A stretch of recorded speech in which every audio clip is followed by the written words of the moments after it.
नमस्कार दोस्तों, बुक्स पथ पर आपका स्वागत है। दोस्तों, Bihar civil court clerk mains exam के लिए हम लोग जनरल स्टडी पढ़ रहे हैं और दोस्तों हम ये इसमें पॉलिटी का क्वेश्चन आपको कराने वाले हैं। ये जीके का आपका पार्ट 5 है और इससे पहले हमने history, geography, polity, science, economics, sports और विविध से रिलेटेड आपके वीडियो बनाए हुए हैं। उन वीडियो को जरूर देखिएगा, काफ़ी इंपॉर्टेंट होगा क्योंकि 15 नंबर की आपकी जीके यहाँ पर आनी है और रिटर्न में आनी है, तो काफ़ी हेल्प वहाँ पर आपको उन वीडियो से मिलेगा। इसके अलावा क्योंकि 3 से 4 क्वेश्चन आपके पॉलिटी से आने हैं, इसलिए पॉलिटी से रिलेटेड हम यहाँ पर काफ़ी अच्छे क्वेश्चन आपके करा दे रहे हैं, जिससे आपका डायरेक्ट यहाँ से क्वेश्चन आ जाएगा और आप आसानी से यहाँ से सॉल्व कर लेंगे। तो चलिए शुरू करते हैं। आज हम लोग पार्ट 5 यहाँ पर करेंगे और यहाँ पर देखिए पहला क्वेश्चन आपका क्या है। यहाँ पर देखिए हम क्वेश्चन बताने के साथ साथ आपको यहाँ पर उससे रिलेटेड बाकी चीज़ें भी बता देंगे, जिससे आपके और कई तरह के क्वेश्चन यहाँ पर तैयार हो जाएंगे। इसके अलावा दोस्तों हम बता दें, इसका पीडीएफ आपको हमारे टेलीग्राम चैनल पर मिल जाएगा, लिंक डिस्क्रिप्शन बॉक्स में है। टेलीग्राम चैनल भी जरूर ज्वाइन कर लीजिएगा। चलिए शुरू करते हैं। पहला क्वेश्चन आपका है, संविधान के किस अनुच्छेद के अंतर्गत भारत के राष्ट्रपति को अध्यादेश जारी करने की शक्ति प्राप्त है। तो इसका जो सही आंसर होता है आपका 123 के अंतर्गत राष्ट्रपति अध्यादेश जारी करता है। अब यहाँ से आपका क्या क्वेश्चन और आ सकता है, तो यहाँ पे देखिए सबसे पहले कि राष्ट्रपति की नियुक्ति संविधान के किस अनुच्छेद के अंतर्गत दी गई है या की जाती है, या किस अनुच्छेद में आपका राष्ट्रपति आता है। तो यहाँ पे इसका सही आंसर क्या हो जाएगा 52। यहाँ पर अनुच्छेद 52 में आपका राष्ट्रपति का पद यहाँ पर दिया गया है। इसके अलावा राष्ट्रपति का जो निर्वाचन होता है उसको अनुच्छेद 54 में दिया गया है। तो राष्ट्रपति से रिलेटेड यहाँ पर जो अनुच्छेद है उसको जरूर ध्यान कर लीजिएगा और रीड कर लीजिएगा। इसके अलावा यहाँ पर देखिए जो राष्ट्रपति पुनर्निर्वाचन का पात्र होता है, यानी एक राष्ट्रपति कई बार निर्वाचित हो सकता है, यानी दोबारा भी राष्ट्रपति बन सकता है, वो अनुच्छेद 57 में आपका दिया गया है, 57 में दिया गया है। ये भी इंपॉर्टेंट है। इसके अलावा 2 क्वेश्चन और आपके यहाँ पर आते हैं। एक आपका आता है शपथ, राष्ट्रपति की शपथ से, और एक आपका क्वेश्चन आता है यहाँ पर राष्ट्रपति पर महाभियोग से। तो इन दोनों का अनुच्छेद क्या होते हैं आपको यहाँ पर पता होना चाहिए। तो यहाँ पर हम आपको बता दें, देखिए शपथ से जो राष्ट्रपति शपथ लेता है वो अनुच्छेद 60 के तहत उसको दिया गया है। अनुच्छेद 60 में राष्ट्रपति की शपथ की बात की गई है।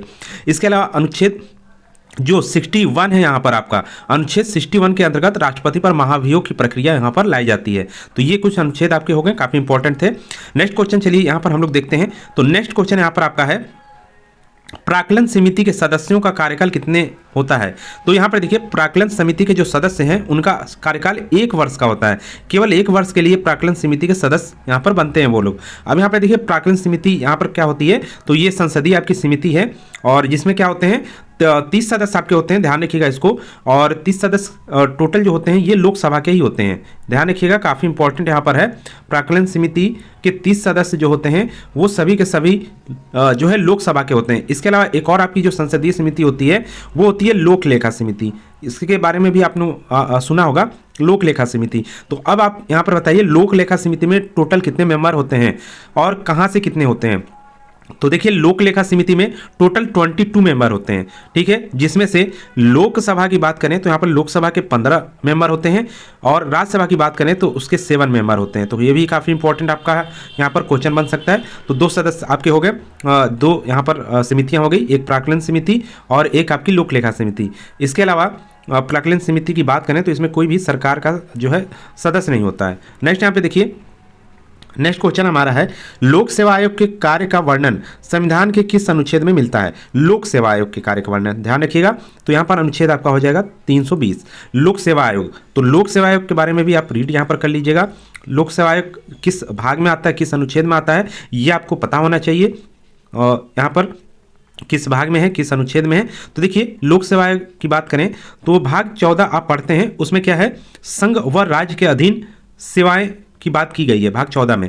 उसी के अंतर्गत यहाँ पर बात करें अनुच्छेद 312 जो है वो आपका यहाँ पर अखिल भारतीय सेवाओं के गठन करने का प्रावधान करता है, ठीक है। केंद्र कर सकती है, राज्य अपने राज्य के लिए कर सकती है। अखिल भारतीय सेवाओं में आपका केंद्र के लिए यूपीएससी हो गया और स्टेट के लिए स्टेट पीसीएस हो गए, जैसे बिहार के लिए बीपीएससी हो गया।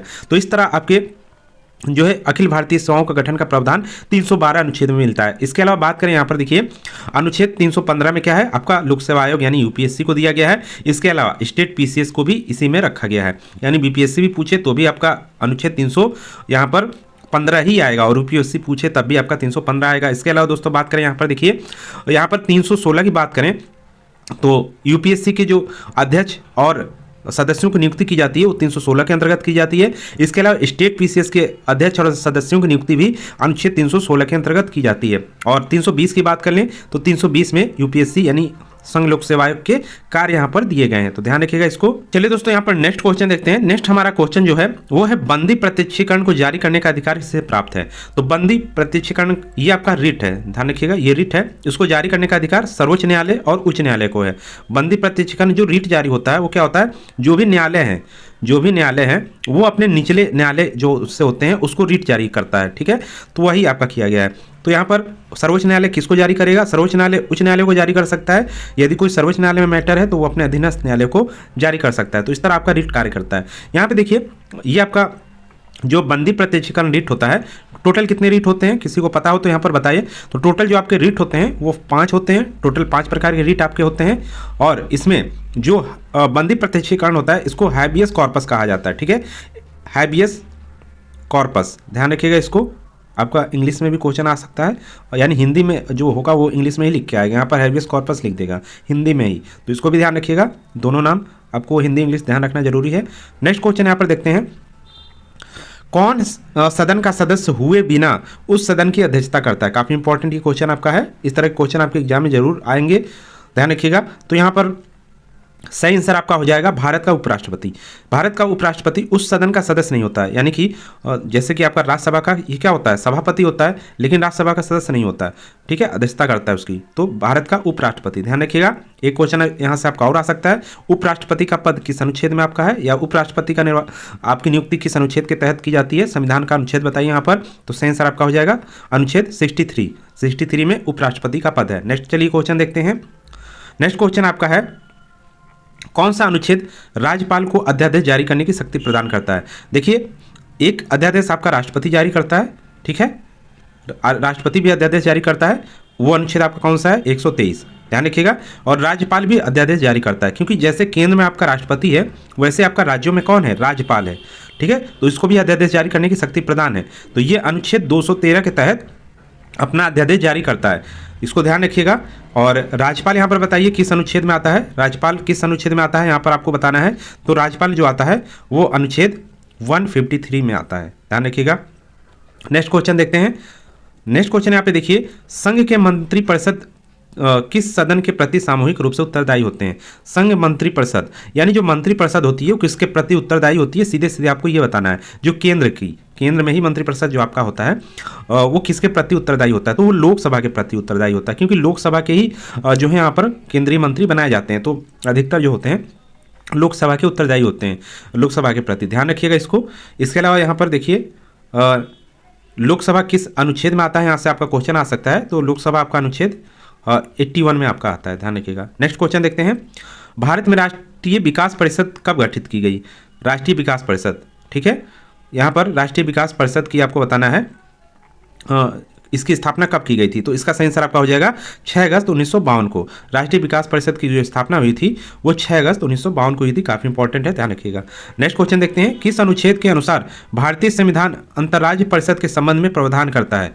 अंतर्राज्यीय परिषद के बारे में बताया गया। तो अंतर्राज्यीय परिषद किस अनुच्छेद में आता है, जब पढ़ेंगे तो आप अनुच्छेद 263 में इसको पाएंगे, तो इसका सही आंसर आपका 263 हो जाएगा। नेक्स्ट क्वेश्चन है, काका साहेब कालेकर आयोग किससे संबंधित है। तो सही आंसर हो जाएगा पिछड़े वर्गों से। ओबीसी, इसका घुमा कर भी आपका क्वेश्चन आ सकता है कि ओबीसी या पिछड़ा वर्ग है वो किस जो है आयोग से संबंधित है। तो काका कालेकर आयोग आपका सही आंसर हो जाएगा, तो इसको भी ध्यान रखिएगा। और यहाँ पे देखिए पिछड़ा जो वर्ग है, पिछड़ा वर्ग आयोग वो किस अनुच्छेद में आता है ये आपको बताना है। तो यहाँ पर बताइए किस अनुच्छेद में पिछड़ा वर्ग आयोग आता है। तो पिछड़ा वर्ग जो आयोग आता है वो अनुच्छेद 338 ख में आता है, ठीक है। इसके अलावा यहाँ पर देखिए कुछ क्वेश्चन आपके आते हैं, जैसे एससी अनुसूचित जाति किस में आती है। तो आपका यहाँ पर अनुसूचित जाति 341 हो गया, एसटी आपका 342 हो गया। तो ये भी ध्यान रखिएगा आप, काफ़ी इंपॉर्टेंट यहाँ पर है। आयोग इनका 338 हो जाएगा, एससी का, एसटी का 338 का हो जाएगा और ओबीसी का 338 खा हो जाएगा, ये भी ध्यान रखिएगा। नेक्स्ट क्वेश्चन यहाँ पे देखिए, नगर पालिकाएं संविधान के किस भाग से संबंधित है। तो नगर पालिका किस में आता है, भाग 9 क में आता है, ध्यान रखिएगा। केवल भाग 9 आप लिख देंगे तो गलत हो जाएगा आपका यहाँ पर, यदि नगर पालिका पूछा है तो यहाँ पर भाग 9 का लिखना होगा आपको। यहाँ पर जो पंचायत होती है वो आपकी जो है भाग 9 में आती है, और जो कार्यपालिका होती है वो भाग 9 क में आती है। इसके अलावा सहकारी समितियां जो होती हैं वो भाग 9 ख में आती हैं। तो ये तीनों आपको ध्यान रखना जरूरी है। नेक्स्ट क्वेश्चन देखते हैं, अनुसूचित अनुसूचित और जनजाति क्षेत्र का वर्णन किस भाग में है? तो अनुसूचित और जनजाति क्षेत्र का वर्णन संविधान के भाग 10 में है। भाग 10 अनुच्छेद शायद 244 है और ये आपका क्या करता है, शेड्यूल 6 की बात करता है। ठीक है, यहाँ पर इसको भी ध्यान रखिएगा आप यहाँ पर। नेक्स्ट क्वेश्चन देखते हैं हम लोग। नेक्स्ट क्वेश्चन यहाँ पर है, भारतीय संविधान के प्राधिकृत पाठ हिंदी में किस संशोधन द्वारा प्रकाशित करने के लिए अधिकृत किया गया? यानी कि कब आपका ये संशोधन हुआ कि जो संविधान का जो है पाठ वो हिंदी में भी होगा? तो ये आपका सही आंसर हो जाएगा 58वां संविधान संशोधन 1987। काफ़ी इंपॉर्टेंट है ये क्वेश्चन आपके एग्जाम में के लिए, ये इस तरह के क्वेश्चन आपके एग्जाम में जरूर आ सकते हैं। नेक्स्ट क्वेश्चन देखिए, क्योंकि ये एक प्रकार से इजी टाइप के क्वेश्चन है और डायरेक्ट जो है लिखने को आएगा, तो इसी तरह के क्वेश्चन आपके आएंगे। नेक्स्ट यहाँ पर क्वेश्चन देखिए, भारतीय संविधान की 11वीं अनुसूची में पंचायतों के लिए कुल कितने विषय निर्धारित किए गए हैं? तो इसका जो सही आंसर हो जाएगा आपका 29। ठीक है, यहाँ से जो आपका 73वां संविधान संशोधन हुआ था सभी को पता है, उसमें पंचायतों के लिए 29 विषय रखे गए थे और इसके साथ ही आपका 74वां संविधान संशोधन हुआ था। एक ही साथ दोनों आपको देखने को मिलते हैं। तो 74वां संविधान संशोधन जो कि नगर पालिकाओं के लिए था, इसमें कितने विषय आपके देखने को मिलते हैं? तो इसमें 18 विषय आपको देखने को मिलते हैं। नेक्स्ट क्वेश्चन देखते हैं, भारत के संविधान में उद्देशिका का विचार कहाँ से लिया गया है? तो ये आपको बताना है, उद्देशिका का विचार कहाँ से लिया गया है, यानी उद्देशिका जो ली गई है आपकी हमारे संविधान में, वो किस देश के संविधान से ली गई है? तो सही आंसर हो जाएगा यूएसए, अमेरिका के संविधान से उद्देशिका ली गई है। यानी वहाँ के संविधान में देखा गया कि वहाँ उद्देशिका है, तो अपने संविधान में भी शामिल कर लिया गया। ठीक है, और यहाँ पर हमने पिछले वीडियो में आपको करा चुके हैं कि उद्देशिका को संविधान का अंग कब बनाया गया, ये आपको डेट बतानी है। इसको संविधान का अंग कब बनाया गया है आप नीचे कमेंट करिए यदि आपको याद है तो। उद्देशिका को संविधान का अंग किस डेट को बनाया गया था, ये आपको ईयर सहित पूरा बताना है। नेक्स्ट क्वेश्चन देखते हैं, लिखित संविधान का प्रारंभ किस देश से हुआ है? इसका सही आंसर हो जाएगा अमेरिका। नेक्स्ट क्वेश्चन देखते हैं, किस एक को नागरिकों के मौलिक अधिकारों का रक्षक तथा भारतीय के संविधान का अभिभावक माना जाता है? तो सही आंसर है उच्चतम न्यायालय को। नेक्स्ट क्वेश्चन है, भारतीय संविधान का कौन सा अनुच्छेद प्रशासनिक अधिकरण से संबंधित है? अनुच्छेद 323 का ध्यान रखिएगा। प्रशासनिक अधिकरण किन के लिए होता है? जो ISPCS होते हैं उनके लिए बनाया गया होता है, ध्यान रखिएगा। यानी कि जो प्रशासनिक अधिकारी जो होते हैं उनके लिए अदालत होती है। ये जैसे हम लोगों के लिए अदालत होती है हाई कोर्ट, सुप्रीम कोर्ट या नीचे वाली सिविल कोर्ट, उसी तरह इनके लिए एक अदालत होती है जिसको कहा जाता है प्रशासनिक अधिकरण। ये उन्हीं के लिए मुख्य रूप से न्याय का कार्य करती है। अनुच्छेद 323 का में इसका प्रावधान है, ध्यान रखिएगा। काफ़ी इंपॉर्टेंट ये क्वेश्चन आपके एग्जाम के लिए है। नेक्स्ट क्वेश्चन देखते हैं, लोकसभा में अनुसूचित जाति और अनुसूचित जनजातियों के लिए स्थानों का आरक्षण किस अनुच्छेद में आता है? तो अनुच्छेद 330 के अंतर्गत ये आता है। लोकसभा में SC ST का जो है सीट आरक्षण, ठीक है, वो अनुच्छेद 330 में है, इसको भी ध्यान रखिएगा। नेक्स्ट क्वेश्चन है, किस एक प्रलेख यानी कि रिट की बात की जा रही है, किसी व्यक्ति को स्वतंत्रता का महानतम रक्षा माना जाता है? यानी बंदी प्रत्यक्षीकरण, इसका सही आंसर हो जाएगा बंदी प्रत्यक्षीकरण। हैबियस कॉर्पस जो अभी हमने ऊपर पढ़ा, उसी को व्यक्ति की स्वतंत्रता का रक्षक माना जाता है। यानी ये आप न्यायालय में जाकर रिट जारी करवा सकते हैं किसी के खिलाफ भी, ठीक है, या न्यायालय रिट खुद भी जारी कर सकती है। तो ये जो है रक्षक है एक प्रकार से। नेक्स्ट क्वेश्चन देखते हैं, भारत के संविधान के अंतर्गत किसको राज्यों की सीमाओं को परिवर्तित करने की शक्ति प्रदान है? तो सही आंसर हो जाएगा संसद को। संसद ही राज्यों की सीमाओं में परिवर्तन कर सकती है, ये आपको यहाँ पर जो है पता होना चाहिए। और इसका जो अनुच्छेद आता है किसके अंतर्गत ये राज्य की सीमाओं और नामों में परिवर्तन करती है? तो अनुच्छेद जो है आपका अनुच्छेद 3 है, ध्यान रखिएगा, इसको भी काफ़ी इंपॉर्टेंट है।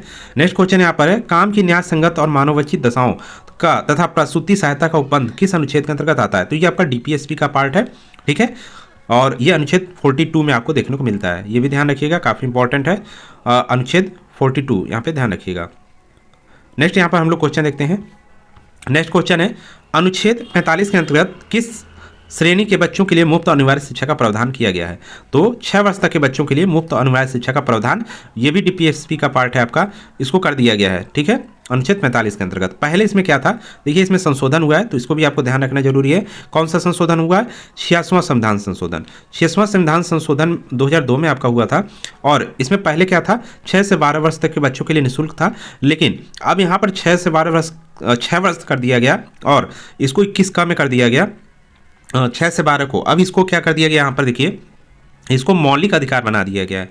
6 से 12 वर्ष तक के बच्चों को शिक्षा देना ये मौलिक अधिकार अब उनका हो गया है, ठीक है, और यहाँ पर 6 वर्ष कर दिया गया है, ठीक है, ये एक कर्तव्य के रूप में शामिल कर दिया गया है। नेक्स्ट यहाँ पे देखिए, संविधान सभा द्वारा संविधान को कब अंगीकृत किया गया। यहाँ पर आपको सेंसर बताना है, तो सेंसर 26 नवंबर 1949 हो जाएगा। कभी कभी इजी क्वेश्चन भी आपके जो है गलत हो जाते हैं यदि आप पढ़ के नहीं जाते हैं, तो इजी क्वेश्चन है, इसको जरूर आप पढ़ के जाइए। नेक्स्ट यहाँ पे देखिए, भारतीय संविधान के किस अनुच्छेद में 42वें संविधान संशोधन विधेयक द्वारा मूल कर्तव्यों को शामिल किया गया। ठीक है, यानी भारतीय संविधान के किस अनुच्छेद में 42वें संविधान संशोधन द्वारा मूल कर्तव्य को शामिल किया गया। तो सेंसर आपका हो जाएगा अनुच्छेद 51 क। ठीक है, 51 क या 51 ए भी इसको लिख सकते हैं। 51 क में शामिल किया गया। और भाग आपका कौन सा हो जाएगा, भाग यहाँ पर बताइए, भाग कौन सा हो जाएगा। यहाँ पर भाग हो जाएगा आपका 4 क। नेक्स्ट यहाँ पर क्वेश्चन देखते हैं, संविधान की आत्मा कहलाता है क्या। संवैधानिक उपचारों का अधिकार, अनुच्छेद 32 जो है वो संविधान की आत्मा इसको कहा जाता है BR अम्बेडकर द्वारा। ठीक है, नेक्स्ट यहाँ पर क्वेश्चन देखते हैं, संपत्ति के अधिकार को कब समाप्त कर दिया गया। किस संशोधन द्वारा, यहाँ पर होना चाहिए क्वेश्चन में, किस संशोधन द्वारा समाप्त किया गया। तो इसका सही आंसर आपका हो जाएगा 44वां संविधान संशोधन 1978 के द्वारा इसको जो है समाप्त कर दिया गया है। मूल अधिकार में अब इसको नहीं रखा गया है। नेक्स्ट क्वेश्चन देखते हैं, भारतीय संविधान के किस अनुच्छेद के अंतर्गत भारत के नियंत्रक एवं महालेखा परीक्षक की नियुक्ति होती है। काफ़ी इंपॉर्टेंट क्वेश्चन है, तो इसका आंसर आपका हो जाएगा अनुच्छेद 148। 148 के तहत आपका नियंत्रक और महालेखा परीक्षक, जिसको कैग ऑफ इंडिया कहा जाता है, इसकी नियुक्ति होती है। नेक्स्ट यहाँ पर क्वेश्चन देखते हैं, नेक्स्ट क्वेश्चन है, किसको अपने कर्तव्यों के पालन में भारत के राज्य क्षेत्र में सभी न्यायालयों में सुनवाई का अधिकार होगा। तो महान्यायवादी को। ठीक है, ये कहीं भी राज्य क्षेत्र में है, किसी भी हाई कोर्ट में सुनवाई कर सकता है, इसका ये अधिकार है। ठीक है, अपने कर्तव्य के पालन के लिए। ठीक है, और भारत का महान्यायवादी यानी अटॉर्नी जनरल ऑफ इंडिया। ठीक है, अटॉर्नी जनरल ऑफ इंडिया, और ये किस अनुच्छेद के अंतर्गत आता है आपको बताना है, महान्यायवादी। तो सही आंसर आपका क्या हो जाएगा, अनुच्छेद 76 के अंतर्गत महान्यायवादी आता है। नेक्स्ट क्वेश्चन देखते हैं, अनुच्छेद 108 के अंतर्गत लोकसभा और राज्यसभा की संयुक्त बैठक कौन आहूत करता है, कौन बुलाता है या आहूत करता है। तो संयुक्त बैठक हमेशा राष्ट्रपति द्वारा बुलाई जाती है। काफ़ी इंपॉर्टेंट क्वेश्चन है और यही क्वेश्चन आपका आ सकता है, तो इस तरह के क्वेश्चन आने की संभावना है। तो हमने यहाँ पर पॉलिटिक्स रिलेटेड आपके काफ़ी अच्छे क्वेश्चन करा दिए हैं। इसका PDF हमारे टेलीग्राम चैनल बुक्स पद पर मिल जाएगा। इसको आप टेलीग्राम में सर्च करेंगे इतना लिखकर तो आपको मिल जाएगा, या तो आप नीचे हम लिंक दे रहे हैं उसको ज्वाइन कर लीजिएगा, और चैनल को भी जरूर सब्सक्राइब कर लीजिएगा। आपके आने वाले एग्जाम के लिए काफ़ी यहाँ पर जो है अच्छे कंटेंट हम यहाँ पर आपको दे रहे हैं, जिससे आप वहाँ पर अच्छा स्कोर कर सकते हैं और आपका नाम मेरिट में आ जाएगा। तो दोस्तों मिलते हैं नेक्स्ट वीडियो में। इस वीडियो में इतना ही।